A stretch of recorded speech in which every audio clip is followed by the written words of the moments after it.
ಇಂದು ಯೇಸು ಕ್ರಿಸ್ತರ ತಾಯಿ ಕನ್ಯಾ ಮೇರಿ ಮಾತೆಯ ಜನ್ಮದಿನ. ಕರಾವಳಿಯಲ್ಲಿ ಕ್ಯಾಥೋಲಿಕ್ ಕ್ರಿಶ್ಚಿಯನ್ನರ ಈ ಹಬ್ಬವನ್ನು ಇಂದು ಶ್ರದ್ಧಾ ಭಕ್ತಿಯಿಂದ ಆಚರಿಸಿದರು. ಅವಿಭಾಜ್ಯ ದಕ್ಷಿಣ ಕನ್ನಡ ಜಿಲ್ಲೆಯ ಚರ್ಚುಗಳಲ್ಲಿ 9 ದಿನಗಳ ನೊವೆನಾದ ಬಳಿಕ ನಡೆಯುವ ಈ ಮೊಂತಿ ಫೆಸ್ಟ್ ಸಂಭ್ರಮದಲ್ಲಿ ಸಾವಿರಾರು ಭಕ್ತರು ಭಕ್ತಿಯಿಂದ ಪಾಲ್ಗೊಂಡರು. ಕನ್ಯಾ ಮೇರಿ ಮಾತೆಗೆ ಹೂವುಗಳನ್ನು ಅರ್ಪಿಸಿದರು.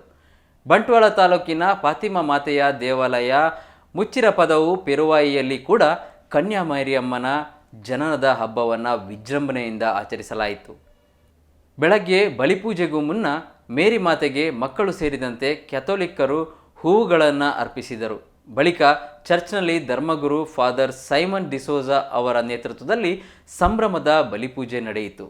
ತಮ್ಮ ಪ್ರವಚನದ ವೇಳೆ ಅಮ್ಮ ಹೇಳಿದ 5 ಸುಳ್ಳುಗಳ ನೈಜ ದರ್ಶನ ಮಾಡಿಸಿದ ಧರ್ಮಗುರುಗಳು ಮೇರಿ ಮಾತೆ ಜಗತ್ತು ಕಂಡ ಶ್ರೇಷ್ಠ ತಾಯಿಯಾಗಿದ್ದು ಅವರ ಆದರ್ಶಗಳು ಜೀವನದಲ್ಲಿ ರೂಢಿಸಿಕೊಳ್ಳಬೇಕಿದೆ ಎಂದು ಕರೆ ನೀಡಿದರು.